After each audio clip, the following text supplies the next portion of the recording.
우리가 저번 시간에 느헤미야 10장의 말씀을 통해서 확인했던 것이 무엇이었냐면 드디어 이제 언약을 갱신한 이스라엘 백성들이었습니다. 지도자들이 대표로 인을 찍었지만 그것은 모든 백성이 동의하고 함께 인을 찍은 것과 마찬가지였습니다. 그 언약을 갱신하는 이스라엘 백성들은 그냥 단순하게 이제 인을 찍었다, 우리는 언약의 백성이다, 이런 차원으로 그냥 끝난 것이 아니라 그동안 자기들이 하나님과의 언약이 깨어있는 상태에서 어떤 것들을 하나님 앞에서 올바르게 못했는가, 이런 것들에 대한 분명한 어떤 시선이 있었다라고 하는 사실이 중요했습니다. 그래서 우리가 너무나 중요한 무엇들을 놓치고 있었지, 이것을 확인했고 그것을 고치기 위해서, 바로잡기 위해서 그들은 다짐했고 결심했고 그 일을 해내는 모습들을 살펴보았었지요. 가장 중요한 것이 무엇이었냐면 그들은 우리가 그동안 성전을 방치해 왔었구나, 이 사실을 깨달았다는 것이 굉장히 중요했었습니다. 그래서 성전을 바르게 유지하고 성전의 역할을 바르게 감당해내기 위해서 그들이 가장 먼저 결심했던 게 뭐예요? 성전세를 내겠다 이거예요. 많은 돈은 아니지만 그들도 가난했지만 성전세를 함께 마음을 모아서 자원하여 내므로 말미암아 성전에서 돌아가는 모든 제사들이, 또 성전 유지에 필요한 것들이 그것으로 말미암아 충당됐던 거예요. 물론 그 성전세만 갖고 충당됐던 건 아닙니다.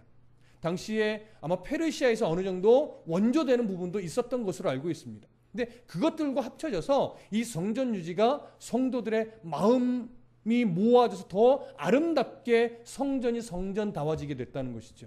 그 성전세와 함께 몇 가지가 더 언급이 됐지만 또 하나 중요한 건 뭐였습니까? 그들이 11조를 하나님 앞에 작정했다라고 하는 겁니다. 성전의 모든 어떤 성전이 성전다워지는 그 근간에는요, 하나님이 주신 것을 인정하는 11조가 사실은 기초를 이룬다라고 하는 겁니다.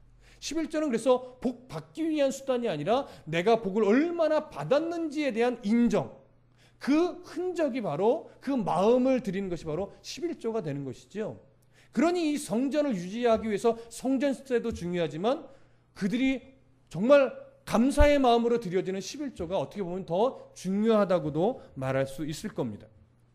이런 어떤 내용들이 결과적으로 우리들에게 보여주는 것은 뭐냐면, 이제 이스라엘 백성들의 이 신앙이 말씀을 근거로 하여 성전 중심으로 해서 건강하게 이제 회복되어지겠구나, 이런 기대를 갖게 되는 거예요.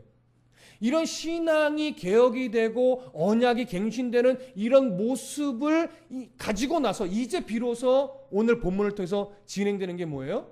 예루살렘으로 이주하는 백성들을 제비 뽑았다라고 하는 겁니다. 우리가 성전 이주 계획, 성전으로 예루살렘으로 이스라엘 백성들 이주시켜야 되겠다라고 느헤미야가 마음 먹게 된 것이 느헤미야 몇 장의 이야기였죠?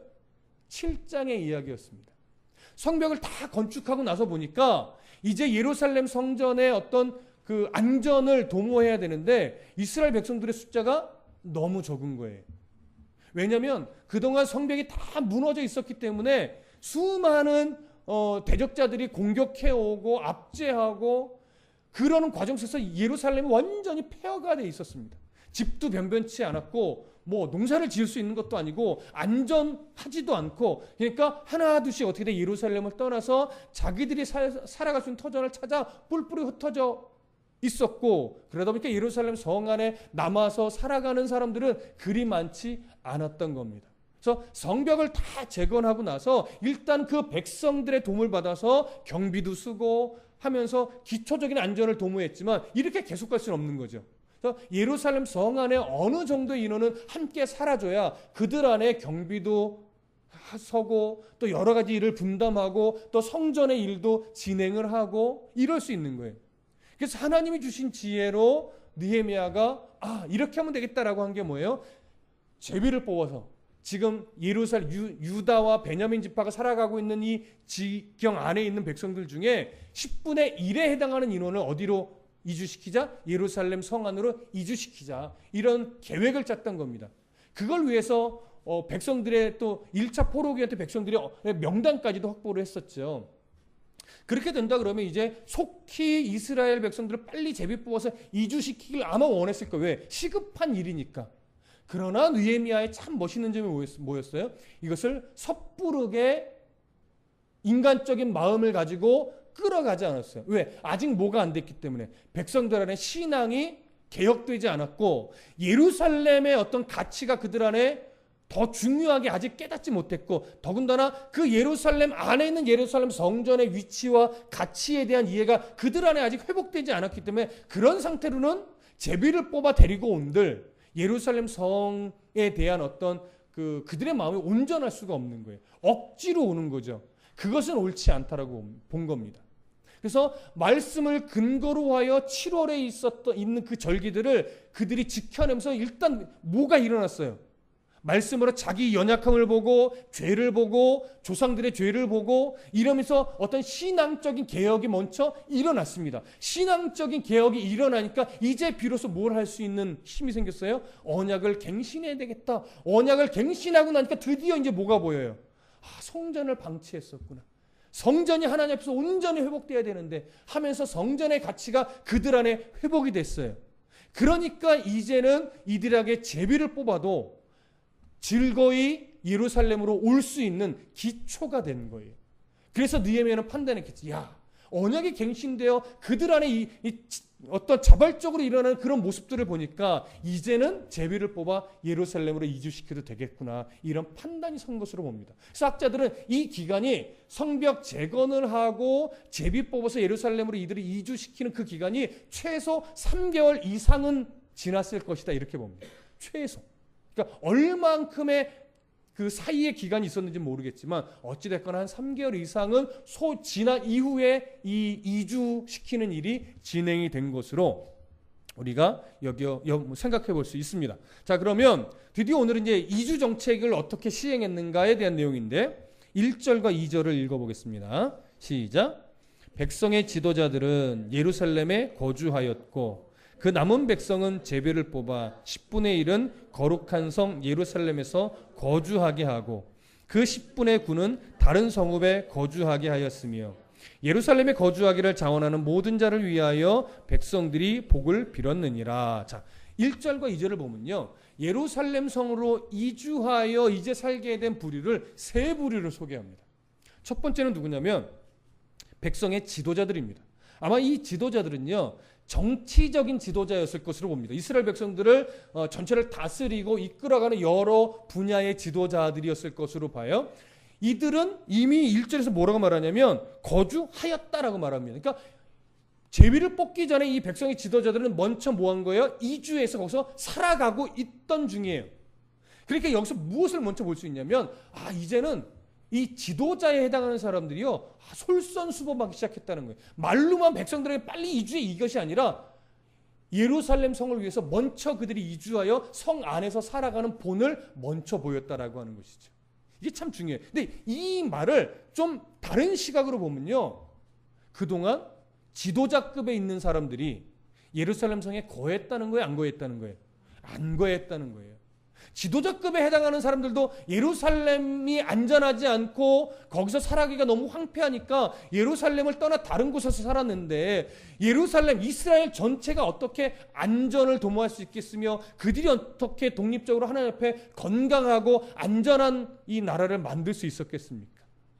그런 것들부터 이미 다 깨져 있었는데 이제 말씀의 부흥이 일어나고 언약이 갱신되고 성전의 가치를 발견하게 되니까 가장 먼저 회심의 흔적들을 나타낸 사람들이 누구예요? 지도자급에 있는 사람들. 이 변화가 가장 중요한 거예요. 지도자급에 있는 사람들이 변하지 않으면요, 아무리 일반 백성이 변해도 이 전체가 변하기는 쉽지 않습니다. 근데 지도자급에 해당하는 사람들이 먼저 변하고 그들이 먼저 솔선수범하는 거예요. 그래서 지도자급에 해당하는 사람들이 먼저 우리가 7월 절기를 지날 때 말씀을 더 알고 싶어서 집에 돌아가지 않고 남았던 모습도 우리가 발견을 했었죠. 이런 것들이 가장 큰 변화예요.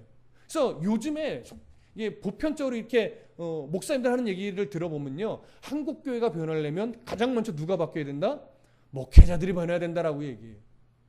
그건 정말 어떻게 보면 참 진리인 것 같아요. 목회자들이 말씀으로 돌아가고 말씀 앞에 더 변화되고 말씀 앞에 더 부끄럽지 않은 모습으로만 서준다면 한국교회는 지금보다 훨씬 많이 변화될 겁니다.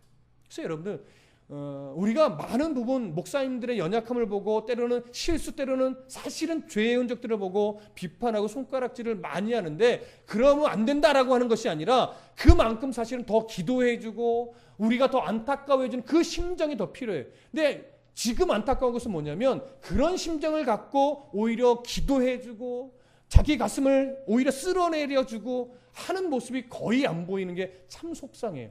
비판과 정죄의 목소리는 높은데 그를 위해 기도해주고 안타까워하는 심령들은 많이 적다라고 하는 거, 없는 건 아니에요. 적다라고 하는 게 참 속상한 일입니다. 그러니까 우리부터라도 비판과 정죄의 어떤 외침을 내보내기 전에 안타까워 이 여길 줄 알고 위에서 기도해 줄 줄 아는 그런 심령들이 됐으면 좋겠습니다.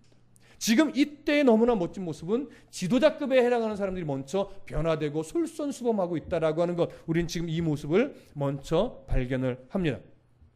자, 그러면 두 번째 예루살렘으로 이주한 자들은 누구예요? 바로 백성들의 10분의 1에 해당하는 사람들입니다.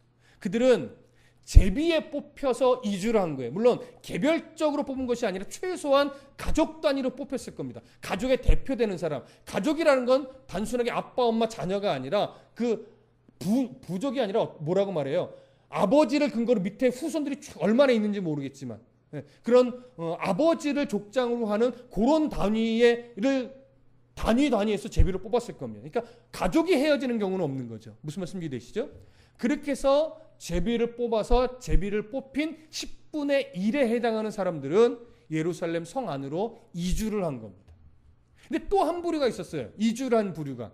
2절에 보면 어떤 사람을 얘기합니까? 예루살렘에 거주하기를 자원하는 모든 자.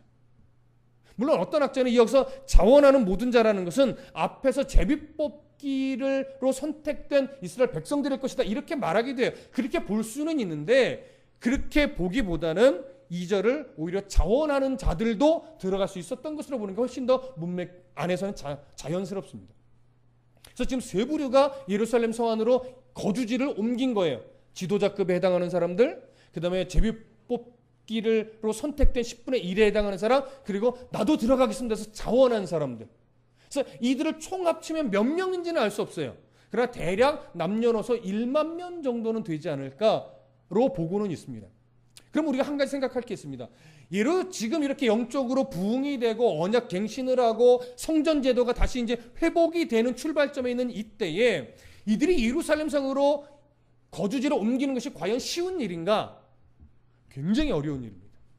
왜냐하면 오늘날 뭐 집을 팔고 재산을 정리해서 뭐 이민을 가 이런 차원의 문제가 아니에요. 그때는 은행이 있었던 것도 아니고 무슨 재산을 싸들고 갈 수 있었던 때도 아니에요. 물론 보석유람은 가지고 가겠지만 기본적으로 그들의 생계는 보석이 아니에요. 뭐죠? 농가 밭이에요.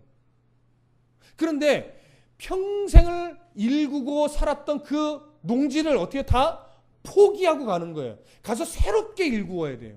이게 결코 쉽지 않습니다.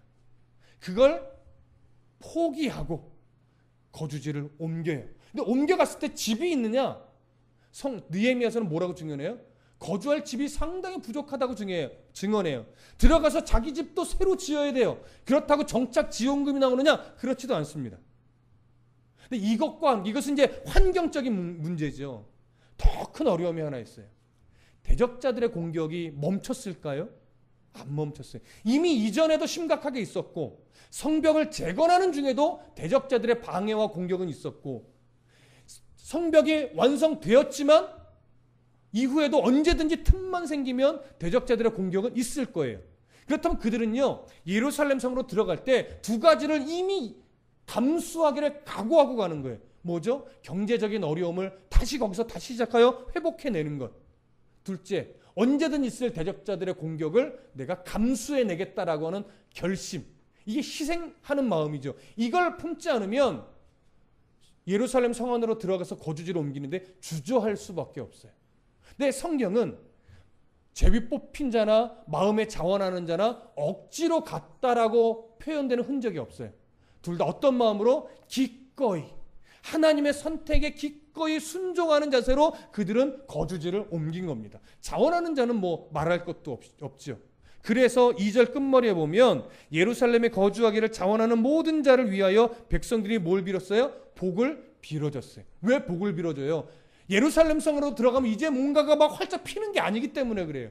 들어가도 여전히 어렵고 들어가면 더 어려운 일이 생길 게 뻔히 보여요. 이게 그들을 위해서 복을 빌어주는 거예요. 하나님, 저들이 지치지 않도록, 하나님, 저들이 어려움을 겪어도 잘 이겨낼 수 있도록 하나님 지켜주시고 보호하셔서 예루살렘 성이 저들로 인하여 더 건강하고 안전하고 하나님의 뜻을 드러내는, 영광을 드러내는 그런 도성으로 만들어갈 수 있도록 하나님 이끌어 주십시오. 그런 복이겠죠. 단순하게 잘 살게 해주세요 이런 게 아니란 말이에요. 그렇기 때문에요, 이런 전반적인 걸 생각한다면 지금 예루살렘 성으로 이들이 이주하는 것은 단순하게 정치적인 문제가 아니에요. 이건 신앙적인 문제입니다. 하나님 앞에서 성전이 있는 거룩한 성을 다시금 온전하게 회복시키기 위한 이주예요. 그러니 이들의 이주가 너무나 멋진 거예요. 우리가 종종 이런 표현을 씁니다. 우리들이 신앙생활을 할 때요, 교회와 집이 멀잖아요. 그러면 보통 뭐라고 나도 모르게 표현하냐면 교회가 너무 멀어요. 그렇죠? 근데 아니에요. 교회가 먼 거예요? 집이 먼 거예요? 예, 항상 사람은 나를 중심으로 생각하니까 교회가 멀다고 해요. 근데 교회 중심으로 생각하는 사람은 뭐라고 말하냐면 집이 멀어요. 그러니까 교회를 가까이 하려고 이사 오는 사람이 있어야 되는데 그러는 사람이 별로 없어요. 오히려 나를 위해 멀리 이사를 가서 교회가 너무 멀어요 이렇게 되는 거죠. 그래서 때로는 불평하는 사람은 없지만 그래서 불평하고 어떻게 하죠 막 그래. 그럼 가까운 교회로 가면 되는데 또 그것도 잘 안 가. 이런 문제가 있는 거예요. 그렇죠? 그런 불평을 하려면 교회 가까이로 다시 오든가, 그런 불평을 안 하려면 먼 죄로 일찍 오든가, 아니면 가까운 교회를 찾아서 거기서 섬기든가, 이런 결정을 내려야 되는 거예요. 무슨 말씀인지, 멀고 안 멀고의 문제가 아닙니다. 내 마음이 교회를 중심으로 하여 생각하고 있는가, 이건 결국 단순히 건물을 이해하는 것이 아니라 내가 예배 중심으로, 내가 말씀이 있는 곳을 중심으로 나의 모든 판단과 선택의 중심이 서 있는가, 이걸 말하는 거예요. 근데 나도 모르게 교회가 멀어요 이렇게 말하는 사람들은요, 잘 뜯어보면 모든 판단과 기준이 말씀 중심이 아니라 나 중심인 경우가 은근히 있습니다. 그래서 항상 우리의 어떤 판단 기준이 어떻게 하려고 애를 써야 돼요? 교회 중심이 되려고. 그래서 단순한 건물을 말씀드리는 게 아니라고 말씀드렸습니다. 말씀과 또 그 예배하는 자리, 기도가 있는 자리, 찬송이 있는 자리, 이런 중심으로 나의 모든 삶의 기준이 맞춰지기를 소원합니다. 그것이 가장 중요합니다. 그래서 이 지도자들, 또 제비 뽑아 선택된 이스라엘 백성들, 그다음에 자원하는 자들, 그들은 기꺼이 말씀 때문에, 기꺼이 거룩한 성전이 있는 거룩한 도성을 위해서 하나님의 영광을 바라보며 그것으로 삶의 터전을 옮겼습니다. 이것이 가장 중요한 부분입니다. 자, 그러면 그렇게 해서 이주한 자들이 어떤 사람들인가, 그들의 어떤 명단들, 그들이 누구의 후손인가, 그들이 어느 계열의 사람들인가, 이것을 이제 3절 이후부터 24절까지 소개를 하는 겁니다. 4절부터 6절은 먼저 유다 자손들의 명단을 소개를 합니다. 4절부터 6절만 한번 읽어볼까요? 시작. 예루살렘에 거주한 자는 유다 자손과 베냐민 자손 몇 명이라. 유다 자손 중에는 베레스 자손 아다야 일이니 그는 우시아의 아들이요 스가랴의 손자요 마라의 증손이요 스바다의 현손이요 마할랄렐의 오대손이며 또 마세야니 그는 바룩의 아들이요 고로세의 손자요 하사야의 증손이요 아다야의 현손이요 요야립의 5대손이요 스가랴의 6대손이요 실로 사람의 7대손이라. 예루살렘에 거주한 베레스 자손은 모두 468명이니 다 용사였더라. 우리가 지금 일단 유다 자손만 읽었는데 모두 몇 명이 이주했다라고 말합니까? 468명이 이주했다라고 말합니다. 근데 이들은 다 용사라고 합니다. 기본적으로 유다 자손은 12지파를 기준으로 본다면 가장 영향력 있는 지파였고 가장 용맹한 지파이기도 했습니다. 그래서 여기서는 더 용사였다고 표현하는 것으로 보여지고 아마도 이들을 중심으로 성의 어떤 경비가 이루어지지 않았을까로 보기도 합니다. 그래서 여기서 468명은 기본적으로 남자들만 468명이니까 유다 지파에 속한 남녀노소를 합치면 훨씬 더 한 두세 배 이상은 될 것으로 여겨집니다. 이렇게 해서 유다 자손은 이만큼이 됐고, 그 다음에 이제 표현되는 게 누구냐면 베냐민 자손의 지파입니다. 베냐민 자손은 몇 명이 있느냐? 8절을 보시면 그 다음은 갑배와 살레 등이니 모두 928명이라 이렇게 말합니다. 베냐민 자손은 조금 더 많았던 것으로 여겨집니다. 이 두 부류 유다 자손과 베냐민 자손은요, 예루살렘 성 안에 거하는 평민이라고 말할 수 있어요. 평범한 백성들입니다. 주를 이루는 평범한 백성들의 무리가 바로 지금 언급된 유다 자손과 베냐민 자손입니다. 그 다음에 세 번째로 성경이 언급하는 것은 제사장 계열입니다. 10절부터 14절이 제사장 계열인데 여기는 한번 읽어보겠습니다. 10절부터 14절입니다. 시작.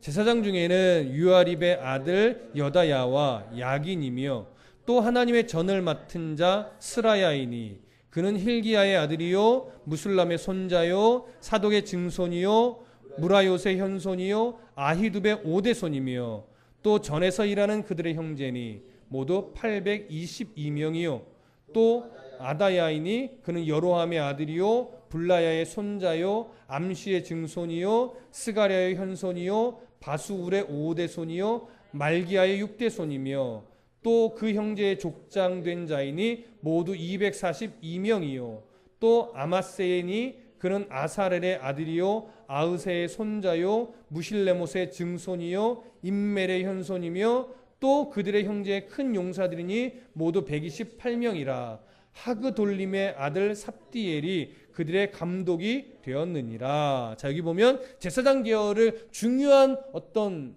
그 조상들을 쭉 언급하면서 그들의 후손들을 얘기하는데 처음에 822명 맞죠? 822명을 이야기하고 두 번째 242명을 이야기하고 세 번째 128명을 이야기합니다. 다 합쳐보면 대략 1190 아마 한 2명 정도 아마 될 겁니다. 그렇죠? 제사장들은 그 정도 예루살렘으로 이주를 했습니다. 그 다음에는 레위 사람에 대한 언급입니다. 레위 사람들은 총 몇 명이냐면 18절 보시면 거룩한 성의 레위 사람은 모두 284명이었느니라 이렇게 일합니다. 이것은 성전의 여러 잡다한 일들을 맡은 레위 사람을 말하는 겁니다. 또 한 부류가 나오죠. 성문지기. 여기서 성문지기로 따로 언급을 했지만 이들도 레위 사람입니다. 이들은 총 몇 명이라고 말하냐면 이 19절을 보면 모두 172명이라고 말합니다. 그리고 또 한 부류가 나옵니다. 22절에 보면 노래하는 자들을 나오죠. 이들도 레위 사람입니다. 근데 이들에 대해서는 명수를 언급하지는 않고 있습니다. 자, 이렇게 레위 사람들이 총 언급이 되었고요. 그 다음에 이제 25절부터 36절은 예루살렘 성 밖의 지역에서 이제 살아가고 있는 이스라엘 백성들에 대해서 언급을 합니다. 특히 유다 지파에 해당하는 사람들은 예루살렘 성을 기준으로 보면 남쪽에서 주로 거주를 한 것으로 오늘 성경이 기록을 하고 있고, 베냐민 지파에 해당하는 사람들은 예루살렘 성을 기준으로 북이스라엘 쪽 지경은 아니에요. 예루살렘 성을 기준으로 북쪽과 서쪽에 주로 위치해서 살았던 것으로 성경은 이야기를 하고 있습니다. 그 다음에 중요한 표현 하나를 보시겠는데 마지막 절을 볼게요. 36절 함께 읽습니다. 시작. 유다에 있던 레위 사람의 일부는 베냐민과 합하였느니라. 자, 이건 무슨 표현이냐면 레위 사람은 본래 어디에 거주를 해야 됩니까? 예루살렘 성에 거주하는 사람 빼고는 48개의 도피성에 제사장들과 함께 흩어져서 살아야 돼요. 근데 여기에는 도피성에서 살았다는 것이 아니라 유다에 있던 레위 사람들 중에 일부가 어디에서 살았어요? 베냐민 지파에 함께 합하였대요. 이건 뭐냐면 그들의 땅에 그냥 섞여서 살았다라고 하는 거예요. 왜 이런 일이 벌어졌을까요? 아직 이스라엘 전체가 온전히 회복된 상태가 아니기 때문에 북이스라엘은 아직도 대적자들이 주로 많이 있습니다. 그러니까 이들이 살아갈 수 있는 건 아직은 남유다 지경이에요. 남쪽, 이스라엘 전체로 본다면 남쪽에서만 주로 살아야 되기 때문에 도피성이 많지 않습니다. 그러니까 도피성이 다 살 수 없으니까 일부 레위 사람들은 유다 사람들과 같이 섞여서도 살고 일부는 베냐민 지파와 섞여서도 살게 되었다라고 하는 거예요. 이것은 지금 당시의 상황과 현실이 어떠했는가를 보여주는 것이죠. 자, 그러면 우리가 이제 이렇게 1절과 2절을 통해서 예루살렘 성으로 이주가 끝났고, 근데 그들의 이주한 자들의 명단은 대략 이러이러하고 몇 명 정도 되며, 예루살렘 성 밖에는 유다와 베냐민이 어느 정도 위치에서 어떻게 살았는지에 대한 언급을 했습니다. 이것은 어떻게 보면 이제 예루살렘 성을 기준으로 해서 이스라엘은 뭐 할 준비가 된 거예요? 영적으로 부흥의 길을 이제 걸어갈 준비가 된 거예요. 자칫 어떤 오해를 할 수 있냐면, 비로소 이제 다 끝났다, 느헤미야가 이루어야 될 개혁이 이제 다 끝났다, 마치 최종적으로 뭔가가 끝난 것처럼 여길 수 있으나, 그것이 아니라 이제 비로소 신앙을 개혁시키고 영적 부흥을 일으켜서 예루살렘 성이 하나님의 거룩한 도성으로서 출발을 하기 위한 출발점이 된 것을 여기서 지금 보여주는 겁니다. 그래서 이후에 12장과 13장을 보면 드디어 느헤미야가 뭘 하냐면요, 성벽 봉헌식을 12장에서 해요. 성벽 완성하고요, 아직 봉헌식도 안 올렸어요. 그 다음에 13장으로 넘어가면 드디어 신앙계획을 더욱더 철저하게 해서 어떤 일을 벌였는가, 그것을 이제 13장에서 끄집어냅니다. 그러고서 느헤미야서가 마무리되는 거예요. 그러니까 보십시오, 예루살렘 성으로 이주가 했다고 해서 도성의 어떤 여러 가지 일들을 맡을 제사장 계열과 또 레위 사람들이 그 성으로 갔다고 해서 모든 것이 끝난 게 아니라는 거죠. 비로소 출발점이 되었다라고 하는 겁니다. 오늘 우리가 예배하고 말씀을 공부하고 은혜를 받고 교회 안에서, 자, 그러면 신앙의 아주 중요한 것들이 다 끝난 건가요? 아니죠. 그건 뭐예요? 비로소 그 은혜를 가지고 세상에서 성도답게 살아가기 위한 출발점을 찍은 거예요. 그러니까 우리는 어떤 자세로 살아가는 것이 가장 좋냐면, 이 계시록 할 땐 그런 말씀 드렸어요. 마치 내일 예수님 오실 것처럼 오늘을 사는 것이 가장 좋다. 조금 확대시키면요, 이번 한 주가 내게 주어진 마지막 유효기간이다 라고 여겨서 마치 주일의 은혜를 받은 그 힘으로 어떻게 사는 거예요? 한 주를 살아가는 거예요. 또 주일에 와서 하나님의 은혜를 받고 도전을 받고 책망을 받고 위로를 받고 그 힘으로 또 뭐 하는 거예요? 한 주를 살아가는 거예요. 물론 주중에 말씀을 읽고 또 수요 예배도 드리고 때로는 새벽 예배를 드리고 나를 계속 일깨워가는 건 중요하죠. 그래서 하루에 주신 은혜를 또 그 하루를 살아가는 힘이 되고, 주일에 받은 은혜를 가지고 또 한 주를 살아가는 힘이 되고, 항상 출발점이 돼야 돼요. 아, 오늘 나 이런 은혜 받았으니 난 다 됐어, 이것이 아니라 이제 한 주를 살아갈 나는 힘을 공급받았다. 이제 출발점이니까 주일이 한 주를 살아가는 뭐가 되는 거예요? 출발점이 되는 거예요. 출발점. 근데 이것이 말장난처럼 우리는 어떤 습관에 젖었냐면, 오늘 은혜 받았으니 다 끝난 거야. 그래서 집에 가서 하루 잠을 자면서 월요일부터는 주일에 받았던 은혜와 전혀 상관없이 그냥 나 중심으로 살아가는 거죠. 내 생각과 내 판단과 내 선택에 따라 자기 속에나 옳은 대로 한 주를 또 그냥 살다가, 또 주일에서 은혜 받으면 한 주간에 실수했던 거 위로받고, 또 월요일부터는 그 은혜 다 잊어버리고 내 뜻대로 살다가 또 주일에 와서 회개하고 또 충전하듯이, 아니라는 거예요. 거꾸로 생각해야 돼요. 주일의 은혜가 한 주를 시작하는 뭐다? 출발점이다. 거기서 책망받았던 거, 거기서 은혜 받았던 거, 거기서 권면받은 거, 이런 것들을 가지고 한 주를 살아갈 출발점으로 삼아서 잊어버리지 않고 한 주를 말씀과 동행하는 삶을 살아내는 것, 이게 굉장히 중요합니다. 그래서 은혜 받은 게 다가 아니고, 도전받은 게 다가 아니고, 위로받은 게 다가 아니라는 것, 거기서부터 한 주를 어떻게 살아가야 될지에 대한 출발점으로 삼아내는 것이 우리에겐 참 중요한 일인 것 같습니다. 지금 이스라엘 백성들은 그 출발점을 너무나 잘 찍었어요. 이제 그 출발점을 앞으로 12장과 13장에서 어떻게 느헤미야가 끌어가는지를 보게 될 것이고, 이제 이스라엘 역사 안에서 그들이 그 출발점으로 삼았던 이것을 계속 잘 삼아서 성전 중심으로, 말씀 중심으로 역사를 잘 끌어갔다면 사실은 이스라엘은 너무나 좋았을 겁니다. 근데 그 부분이 많이 역사를 보면 많이 놓쳤어요. 이게 좀 안타까운 일이죠. 오늘 우리가 이 말씀을 통해서 정말 다시 한번 말씀을 듣고 은혜를 받았던 그 자리가 내 인생을 살아가는, 또 하루를 살아가는, 한 주를 살아가는, 한 해를 살아가는 출발점으로 삼아내리라. 이런 걸 놓치지 않기를 간절히 소원합니다. 기도하겠습니다.